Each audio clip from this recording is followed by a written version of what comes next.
attempt to log in again.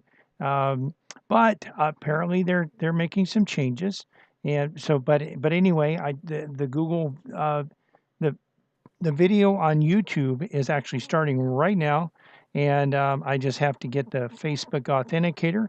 This is two-step authentication, which is something that's maybe a little bit not quite as convenient as you would like, but Facebook authentication, two-step authentication. We'll probably talk about that a little bit with two-step authentication.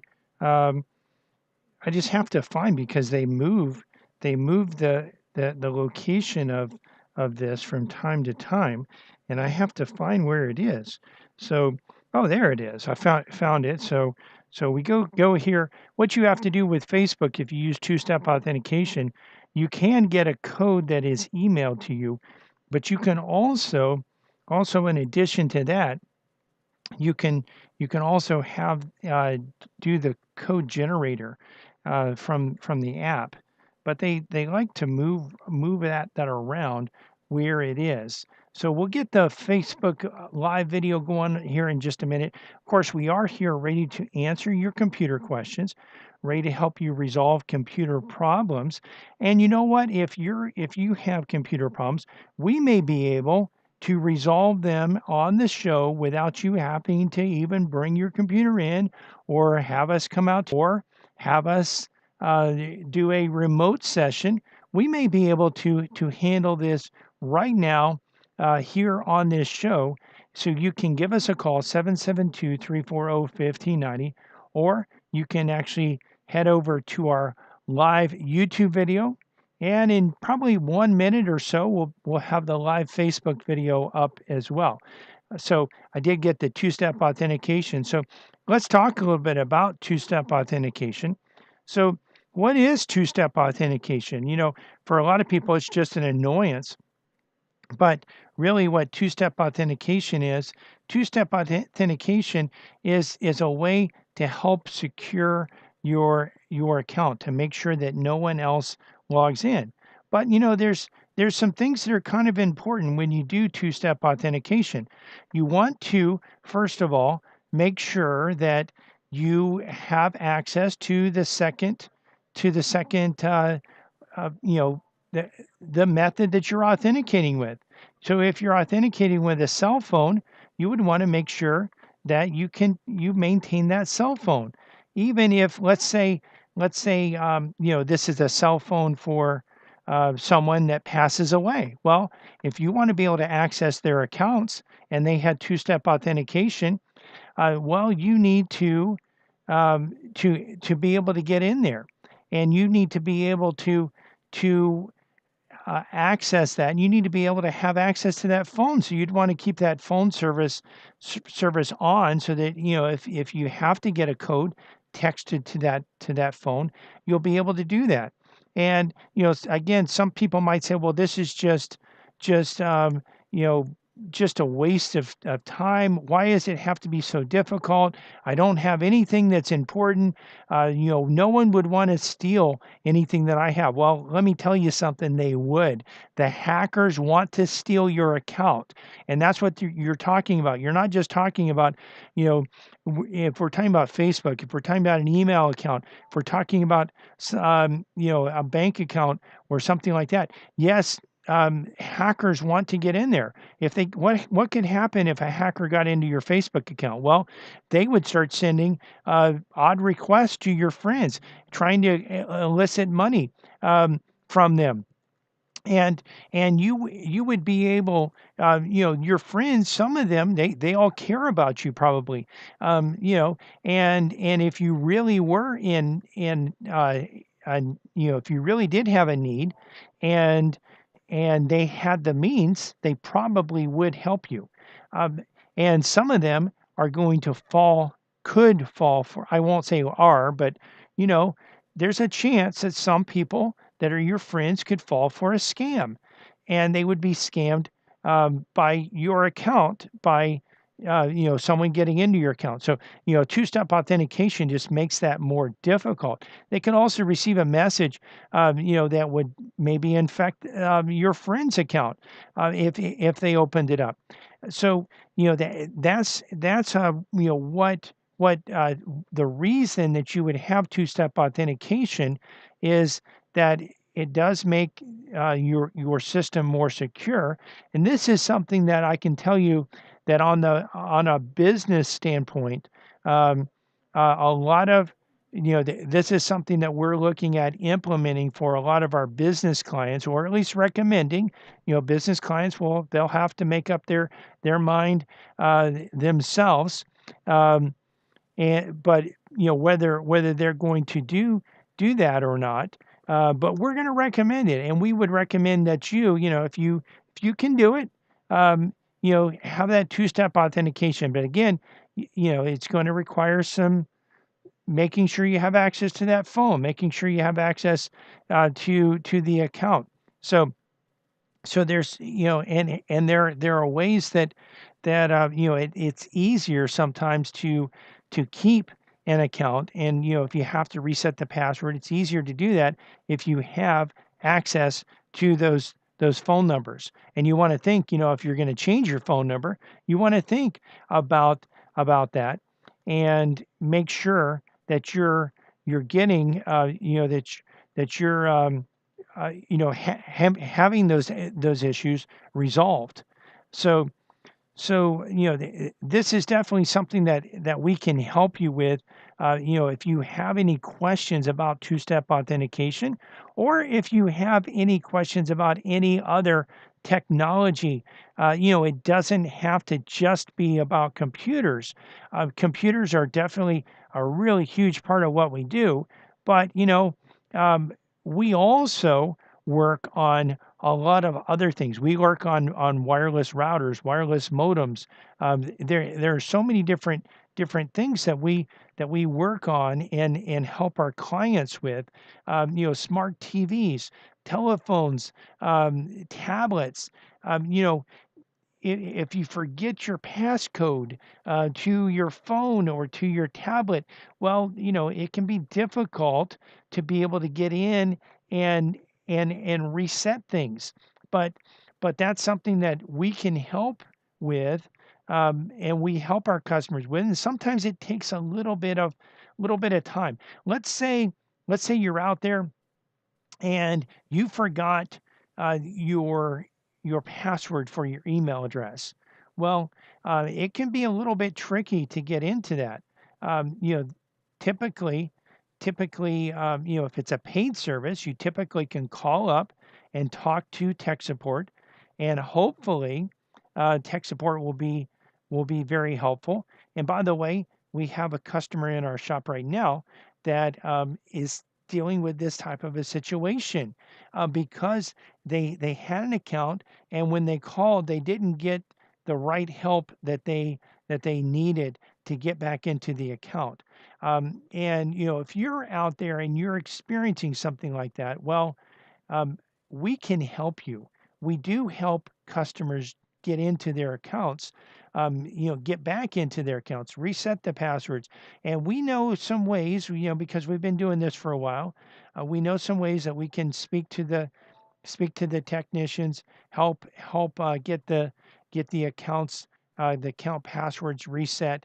And it does take some time sometimes, and sometimes there's some additional verification that's needed, or even some time that's needed to wait to see whether this is a legitimate request or not. Sometimes some of the accounts, if you're not sure what the password is, you have to actually take a picture of your driver's license and upload it to that provider so that they can verify that you are who you say you are.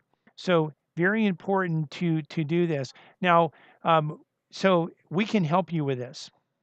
You're listening to a Faster PC radio here, heard every Saturday in the 10 o'clock hour, right here on this station and stream live to our Facebook page.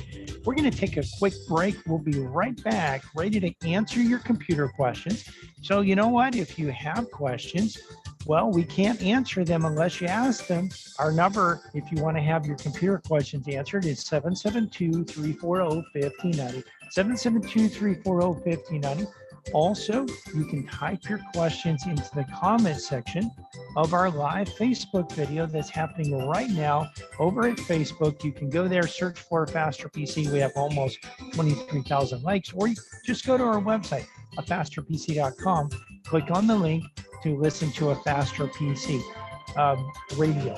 We're here, we're ready to answer your computer questions, and we'll be right back to do that. Computer problems? You need a Faster PC. This is Brian Longworth, host of A Faster PC Radio, where we answer your computer questions for free every Saturday from 10 to 11 a.m. But it gets even better than that. Now, wait a minute. How could it possibly get any better than that? Yes, Cliff. A Faster PC has technicians standing by every Saturday ready to work on your computer. Wait a minute. Technicians standing by on a Saturday? Well, Cliff, A Faster PC has technicians standing by Monday through Friday for standard and emergency service, both in-shop and on-site. That means you can bring your computer to A Faster PC, or A Faster PC can come to you. And if you need computer service in a hurry, we offer emergency service both in-shop and on-site. We can handle anything from software installs, viruses, spyware, to multi-site VPN networking. Computer problems? You need a Faster PC. A Faster PC, conveniently located at 7186 South US 1, Port St. Lucie, and on the web at afasterpc.com. For more information, call 878-5978. 878-5978. Computer problems? You need a Faster PC.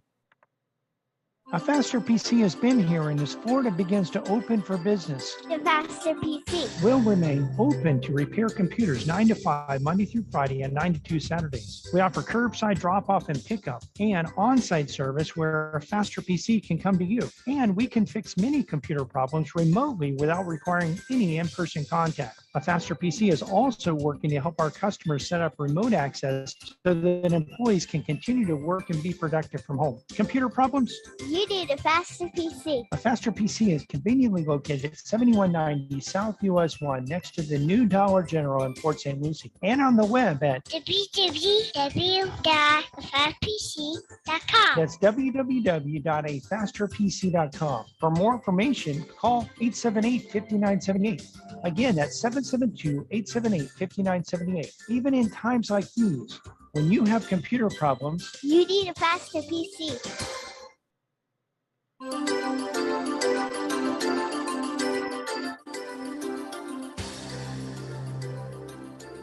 welcome back to A Faster PC Radio. I know you've been waiting, a whole few minutes for the next segment of today's show. If you've been waiting to give us a call so that you can get your computer question answered, well, now's a great time to give us a call. Give us a call. The number here at the studio is 772-340-1590.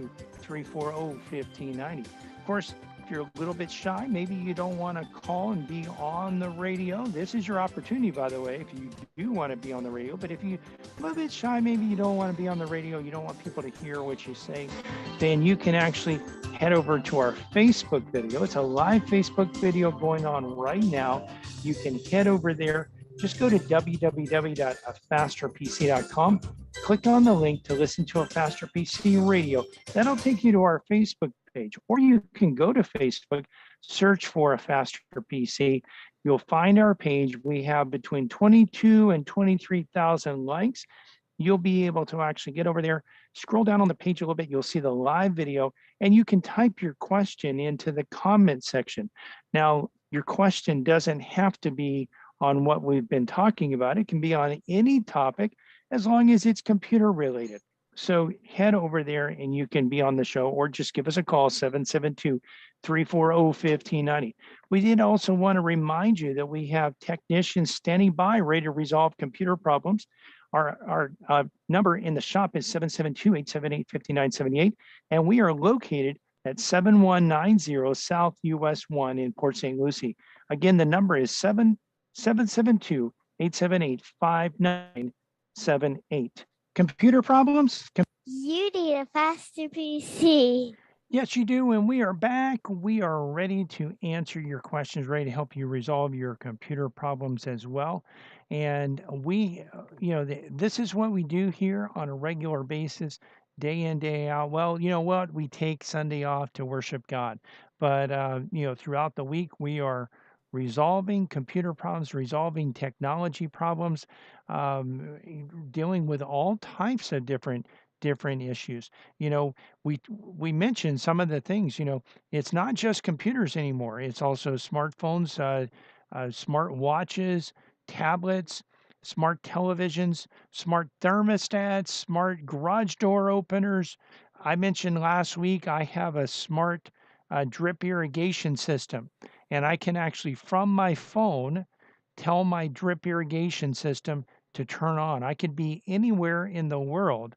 As long as I have internet access, I can access my uh, that that that app, and as long as the internet's working at my house, and the devices are connected to it, I can turn it on. I can tell it how long to turn it on.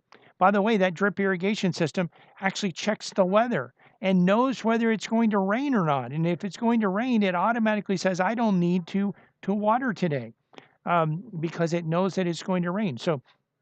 There are some advantages to some of these smart systems. The smart we've been in some of the businesses, been in to help configure their smart electrical control system. Some of the big businesses have these systems that actually control the power usage of various components in their building.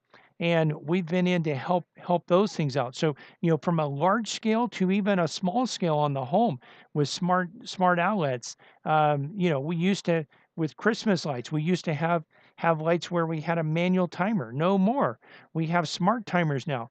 By the way, these smart timers, we're using them for computers, we're using them for routers, we're using them for wireless antennas, where, if the system's having a problem periodically, well, we can actually schedule a power cycle. So we can actually turn it off at a time where no one's going to be using it, most likely.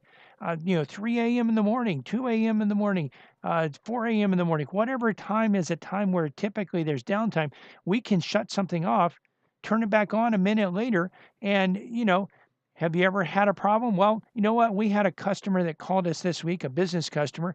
Their internet was down for 2 days. I don't know why it took them 2 days to call us, because we are a faster PC, and when they called us, we quickly uh, instructed them what to do, and they actually, showed them, walked them through, where is your modem, showed them and informed them where the modem is, and what it looks like, and talk them through power cycling it. That's pulling the power cord out of the back of it, just releasing all power and letting it off, letting it stay off for maybe 10 seconds, turning it back on, and lo and behold, their network came back up. Now, they waited 2 days for that. I don't know. Again, I don't know why they waited 2 days. They just thought, I don't know.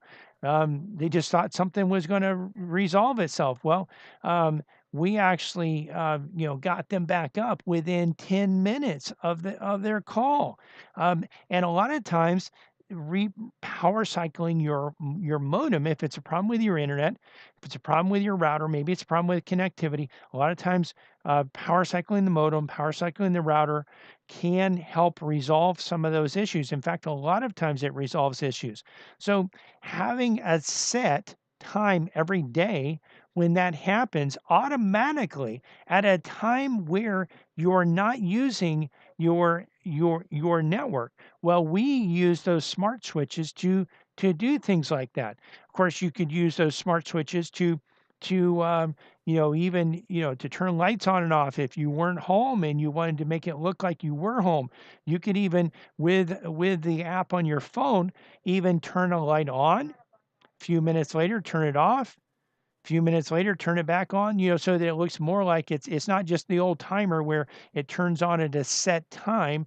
You actually could turn the light on and then turn it off. There are various things, a lot of different things, and By the way, these smart switches, they also will tell you how much electricity is being used by a device.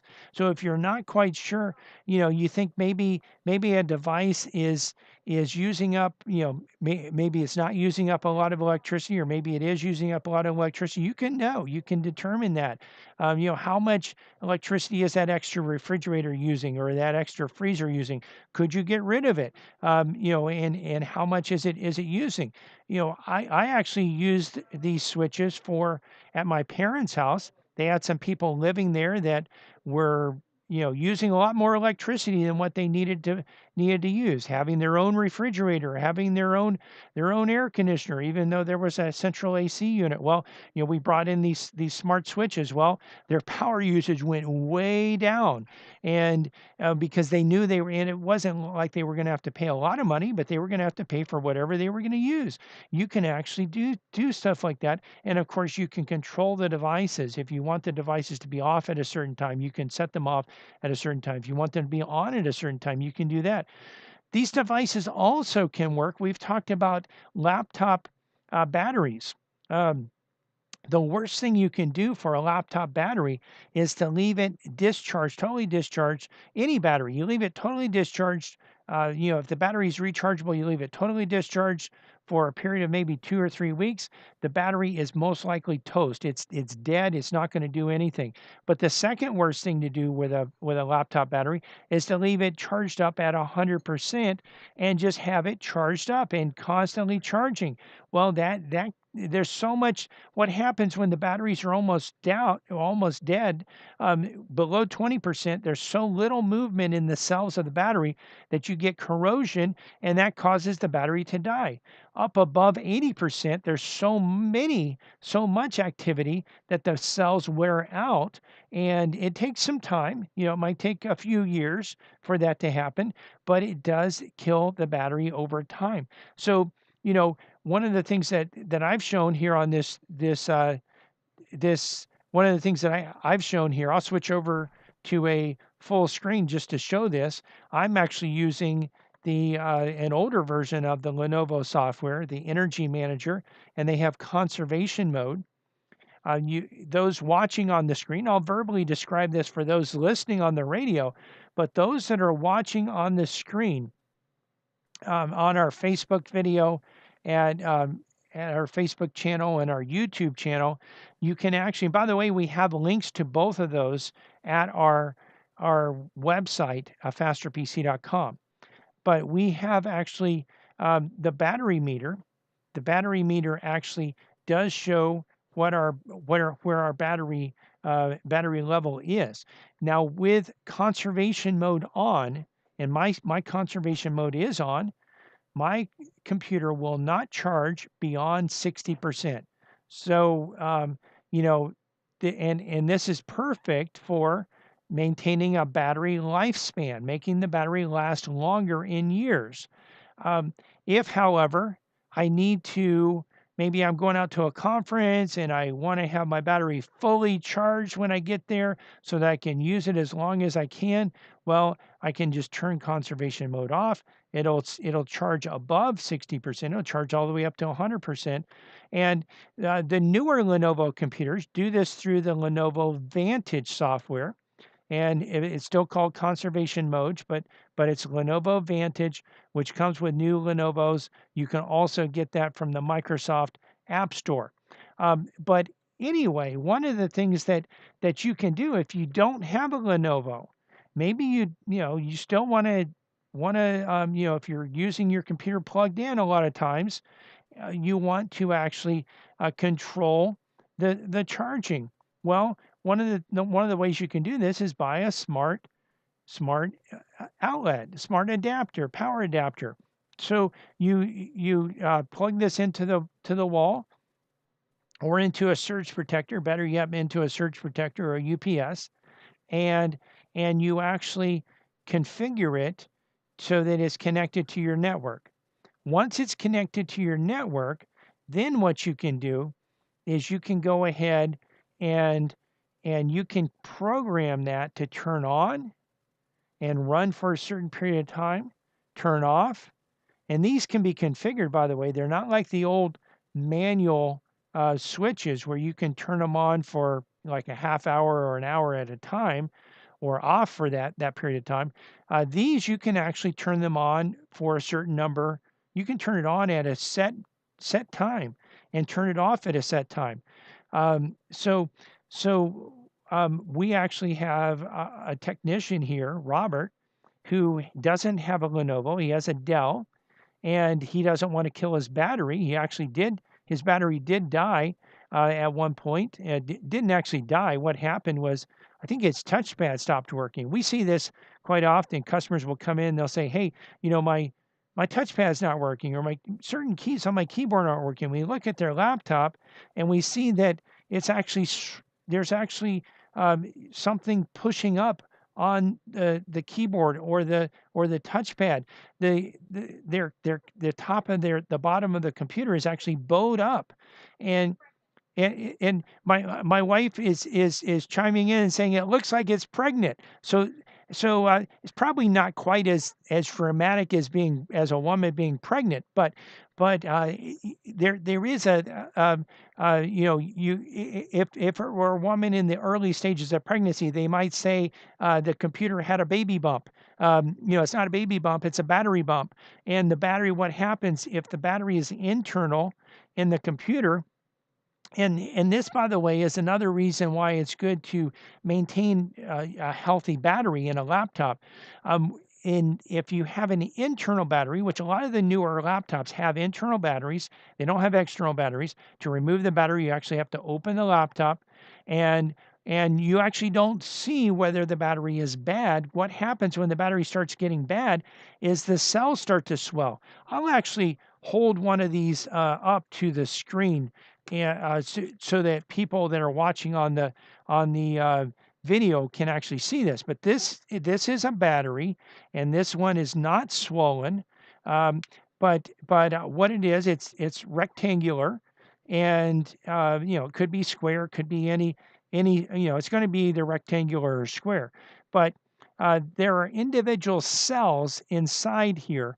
You can actually, if you were looking a little bit closer, you could actually see there's actually individual cells, and this is a lithium battery.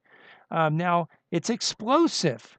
One of the things that happens with shipping, I know we had on my son's baseball team, we had a dad that actually helped coach with me, that he worked at the Walmart distribution center. They go through special training on dealing with lithium batteries. If a forklift goes through a box that has a lithium battery, it can actually explode. By the way, when these go bad, the cells start to expand. Your first sign of that might be your touchpad not working properly, might be your keyboard not working properly. If you don't do something, and we've had customers that wait a long time for this, they're like, well, it still works, and I just, I position it a little bit differently, and I just don't open it and close it, and there's different workarounds that they, fix the thing. If you don't want to fix it, at least remove the battery, because it could explode, it could catch on fire. It's a fire hazard, and we've actually pulled these out and had them spark. We've seen batteries that have had flames coming out of them. We've seen battery that are leaking lithium gas into the air. It's very dangerous to breathe. It smells toxic, and it is toxic. So one of the ways you can avoid having this happen, and what Robert did after he replaced his battery, is he bought one of these smart adapters, and he turns it on for a certain period of time, he turns it off for a certain period of time, and he kind of had to play around with how long to leave it on, how long to leave it off, so that his computer was not not powering down too much, but it was not overcharging either. And you can do stuff like that, and this can all be done. There's so many different ways. By the way, with a smart thermostat, you can turn your air conditioner on from anywhere in the world. You can control the temperature in your house. You can turn it off from anywhere in the world. It's really some neat things that you can have. And if you have any questions about technology, give us a call, 772-340-1590. You're listening to a Faster PC radio heard on this station every Saturday in the 10 o'clock hour. We're going to take a quick break, but we'll be right back for the final segment of today's show. Listen, if you want to get your computer questions answered and you haven't called in, now's your opportunity. In fact, this is your last opportunity coming up, 772-340-1590, 772-340-1590. You can also head over to our Facebook page, and you can actually, from the Facebook page, you can type your computer questions into the comment section of the live video, and we'll cover them on today's show. But you know what? You've got to get over there right now or give us a call, 772-340-1590, so we can answer your computer questions. Computer problems? You need a Faster PC. A Faster PC has been here, and as Florida begins to open for business, The Faster PC. will remain open to repair computers 9 to 5, Monday through Friday, and 9 to 2 Saturdays. We offer curbside drop-off and pickup and on-site service where a Faster PC can come to you. And we can fix many computer problems remotely without requiring any in-person contact. A Faster PC is also working to help our customers set up remote access so that employees can continue to work and be productive from home. Computer problems? You need a Faster PC. A Faster PC is conveniently located at 7190 South US 1 next to the new Dollar General in Port St. Lucie, and on the web at www.afasterpc.com. that's www.afasterpc.com. For more information, call 878-5978. Again, that's 772-878-5978. Even in times like these, when you have computer problems, You need a Faster PC. from the founding of our company, a Faster PC has provided our customers with quality service and computer products at competitive prices. We find that in the current economy, this is more important than ever. A Faster PC recently conducted a market survey and found that our prices are the least expensive in the area. Some of our competitors charge twice what we charge. Perhaps that's why more customers are turning to a Faster PC. We're helping our customers save money by repairing their computers rather than replacing them. Now, wait a minute. You mean a Faster PC saves customers money? A Faster PC offers the most competitive prices for computer repair in our area. Wait a minute. Technicians that know what they're doing for less than the competition? That's right. A Faster PC can handle anything from software installs, virus, spyware, and malware, and those annoying pop-ups to QuickBooks, Metisoft, and SoftIn support, from wireless networks to hardware networks. Computer problems? You need a Faster PC. Conveniently located at 7186 South US 1, Port St. Lucie, and on the web at afasterpc.com. Call 878-5978. Computer problems? You need a Faster PC. Welcome back to a Faster PC Radio. This is the last segment of today's show. We'd love to answer your computer questions, but if you don't call, we can't answer. Give us a call. The number to have your computer question answered is 772-340-1590, 772-340-1590, or you can hop on over to our Facebook page, A Faster PC, and actually from there, you can type your question into the comment section. So again, just a few more minutes to answer your questions. We did want to remind you also that not only can you ask your questions at the Facebook page or by calling 772-340-1590, but you can also watch the video as well. So some of the questions that I'm answering, as I answer those questions, I'll be able actually to show you the steps that you go through to resolve computer problems. And if you're not where you can watch it right now, that's fine. You can watch it at your convenience shortly after the show's over. It'll be up there on our Facebook page. You can get there one of two ways. Either go to our website, afasterpc.com. We have a link that says listen to a Faster PC Radio. If you click on that, it'll take you to our Facebook page, or go to Facebook and search for a Faster PC. We also wanted to remind you that in the shop, we have technicians standing by today to work on computers and resolve computer problems.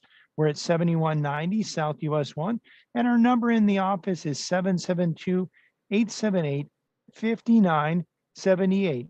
And of course, we're here to answer your questions. Well, your computer questions, and we could answer other questions, but we're here specifically to answer computer questions. Computer problems? You need a faster PC. That's right. And we are back and we are ready to answer your questions. And again, we're talking about a lot of the different things that you can talk about, not just computers, but all the different technology things. And we were talking also about, in addition in addition to the computers, tablets, phones, smartwatches, the different devices that are in homes and businesses now, the smart devices. And we've been talking a little bit about the smart switches. And my wife, Jessica, just suggested, well, maybe we should just, describe and make sure you know what we're talking about here.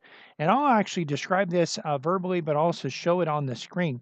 I actually have my camera bigger here, but this is actually a wall outlet. Or it plugs into a wall outlet or into a surge protector.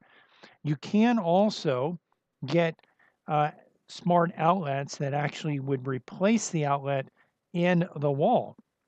So, they would require, a little bit of electrical work, but this doesn't require any electrical work. You just plug it into an existing outlet or into an existing surge protector. And, the size and the shape are different based on the manufacturer and the model that you use. Some of them have one outlet, some of them have two outlets, and you can get, I'm sure they make a variety of different types of outlets.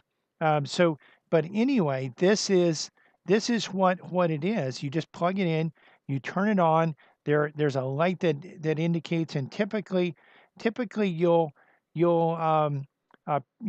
there'll be a button to press. There's an app to use on your phone to actually get it connected to your wireless network. And you get that connected to your wireless network, and there's a lot of different uses for these smart outlets. Smart light switches are another thing that's happening. You're starting to see smart light switches, and sometimes with motion detection, so that you don't actually have to turn the switch on, and the switch will automatically turn the lights off if they detect no motion for a certain period of time. So um, commercial buildings, by the way, are being required to have these now. When you walk into the bathroom, the lights turn on automatically.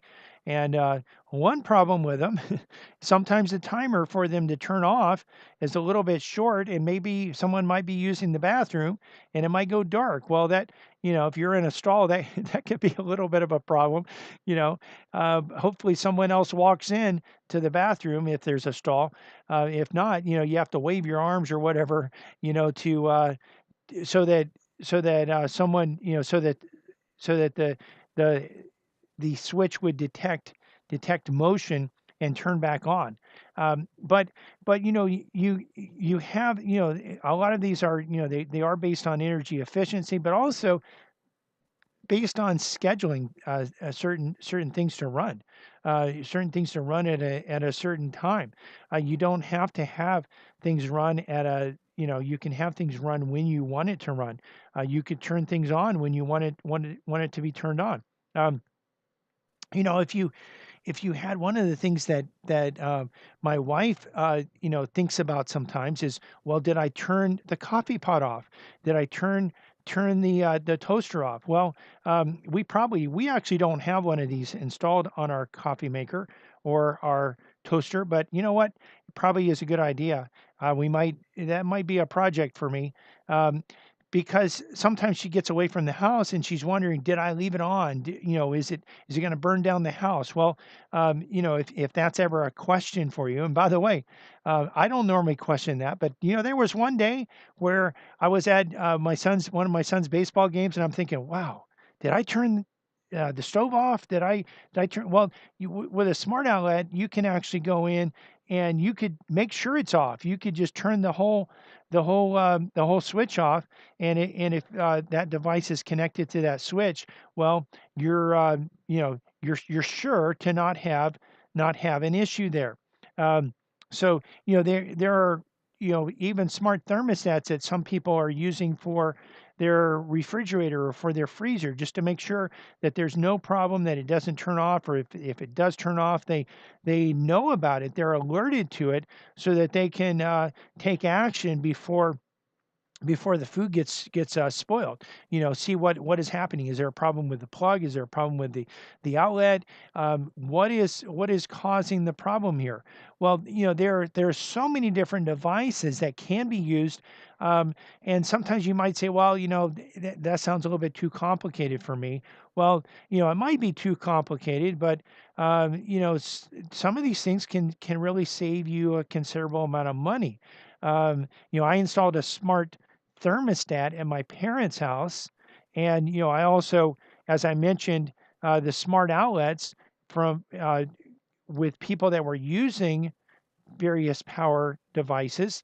And, what we found is that some of those people decided, well, I don't need that extra refrigerator. I can turn it off. I can unplug it because I don't want to pay. Or, I don't need to run that extra air conditioning system because there already is an air conditioning system here. Um, you know, there also was, a huge energy savings with the AC system as well. Because it kind of, one of the things with the smart thermostats, typically when you have the old programmable type, of course the type that aren't programmable, you just turn them on. You set it at a certain temperature, you kick it up when you want it up, or turn it off when you don't want it on. Well, with the new smart and the programmable ones, you set it to turn on like at 78 at a certain time. So, but if there's an event, like, we've used programmable thermostats for our church, and you have an event, maybe a service, and you're going to have 40 people in the building, or maybe 100 people in the building, or 200 people in the building.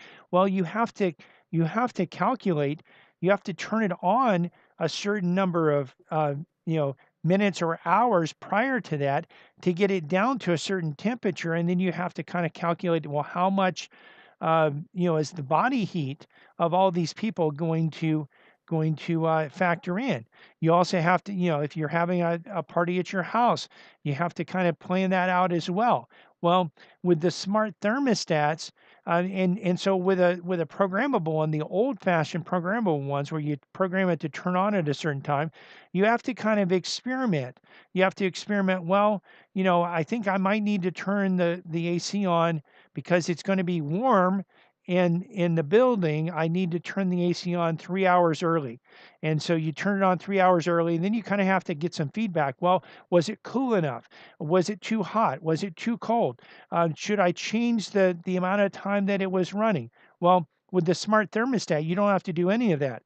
Let's say the event, maybe there's a wedding that's happening at 6 o'clock. You say, I want it to be 75 degrees at 6 o'clock on this particular day.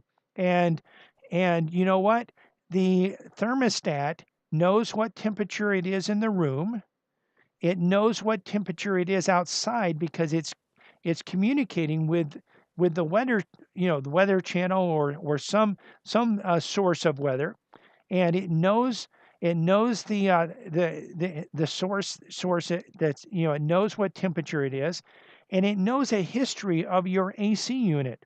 It knows that when it's this hot outside, let's say it's, you're in the middle of summer and it's 92 degrees outside. By the way, the thermostat is going to know that it's going to be 92 degrees at a certain time. Maybe the event starts at 2 o'clock in the afternoon. It's going to be 92 degrees outside. Well, the thermostat knows, well, it's currently, maybe it's 80 degrees inside the building, but you want to get it down to 75 by a certain time. Well, you don't have to calculate any of that. Your thermostat knows that it's going to take your air conditioner so many minutes or so many hours to drop 5 degrees, with it being 92 degrees outside. It's going to calculate all that based on the information that it has gathered from your AC system. As long as your AC system is running like it has in the past, you're going to be good to go. And so these smart thermostats, not only can they save you money by not running. And by the way, they just will automatically, if they sense no activity in the house, they just turn off. Or you can set it to set it to go to a certain temperature at when no one is home, saving you money. And then when you walk in, of course you could set it to kick down before you get there. But otherwise, when you walk in, all you have to do is just walk past the thermostat, and you walk past the thermostat and it automatically will kick on, and because it senses that you're there. There's also smart room sensors that you can put in various parts of the house to sense the temperature there, because the temperature there may be different than the temperature at the thermostat. And also, the activity level there may be different. Maybe there's activity in one location, but not in another location. Well, the smart thermostat can actually check all of that out, and can average. It averages the temperatures between the two rooms. So there are a lot of things that maybe you might say, well, that's a little bit too high tech for me. But once it's configured, it's not really all that difficult. Once it's connected to your wireless network, and you set up the schedules, you say, I want it to be this temperature when I'm asleep. I want it to be this temperature in the daytime. Maybe you're away in the daytime, you want it to kick up. Maybe it's a business and you're away at night, you want it to kick up. Well, you can kick it up, and then you can say, well, we open up at 8 o'clock, or we open up at 9 o'clock. I want it to be this temperature at that time. And your smart thermostat knows how early it needs to turn on to get it to that temperature. So, by that time, and you walk in and it's the exact temperature that you want it to be. So, these are some really cool things, cool ways that you can actually utilize this. I mentioned my smart drip irrigation system. My smart drip irrigation system will tell me how many gallons per minute it is putting out. It'll tell me the rate, it'll tell me the flow. It'll also tell me not only the rate and the flow, but it'll tell me how many gallons it's put out today, how many gallons it put out yesterday, how many it put out over the week. There are some things that it doesn't do that I wish it did, but it's way better than just walking over and turning on a switch, pressing a button, and telling or manually configuring something to turn on at a certain time of the day. It can happen on a smart basis. So this technology is out there, and more people are utilizing more devices. And that, by the way, is one reason why we need the newer routers that have Wi-Fi 6 capability, that can send out information to multiple devices at once, and can divide up those packets into multiple devices. And if you're out there and you have any issues, you need any help with any of this, well, we provide that help, and you can reach out and touch us, and we'll help you. And we're coming to the end of today's show, but if you've missed any part of this show, or just want to listen to it again or watch it again, because you can do that at our Facebook page and YouTube channel. You can not only hear the show, but also see the show. And when we've described and shown you how to resolve computer problems, you can actually see that and watch it over and over again at our Facebook page or our YouTube channel. You can get there by going to our website at fasterpc.com and clicking on the links. We're open today until 2 p.m. Monday through Friday, we're open from 9 to 5. And next Saturday, we'll be open from 9 to 2. We want to invite you to listen to our church radio show tomorrow morning at 10 a.m. here on WPSL. The title to tomorrow's sermon is A Love Worth Waiting For and Remaining Faithful To. God created physical intimacy. You can listen to other sermons on our church website, covenanttabernacle.com, or our church Facebook page, Covenant Tabernacle World Outreach Center. You can find a Faster PC's Facebook page and YouTube channel by searching for a Faster PC on Facebook and YouTube, or by going to our website and clicking on the links. While there, you can actually watch the show, not only hear the show, but also watch the show and see the steps that we go through to actually resolve computer problems. A Faster PC is conveniently located at 7190 South US 1 on the east side of US 1, just north of Rio Mar. We're also on the west